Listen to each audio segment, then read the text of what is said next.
with me on a bookstore crawl for Independent Bookstore Day. We hit 7 stores in total. This is part 3, which covers stops 4 and 5. We head to the small town of Brighton, Ontario, which has 2 indie bookstores, the first of which is Lighthouse Books. I have been to the store many times. I love it so much. The owner is so nice. She's very chatty. Will just talk to you about books. And they also are huge fans of Kings of the Wild here, which is more incentive to come here. So I first look at the general fiction section where I see, again, remarkably bright creatures. So I think the universe is telling me that I need to pick this book up. I didn't pick this book up.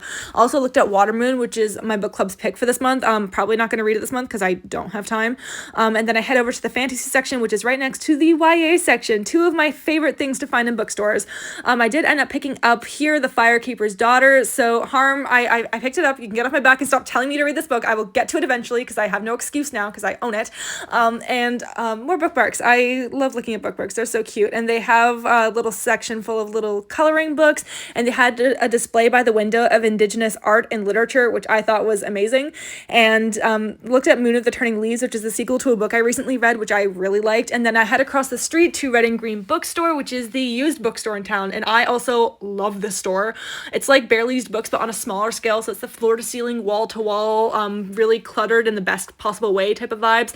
Found the YA section, found Cemetery Boys way up there. So after some jumping and tiptoeing, I managed to get it off the shelves, and that is the book I'm going to go home with. But yeah, just look at the store. Look at all this bookish clutter. It's great. I want my bedroom to look like this. It's like overwhelming, but in the best way, because it means there's things to find. You could spend ages in here and not get bored, and I love that about used bookstores like this.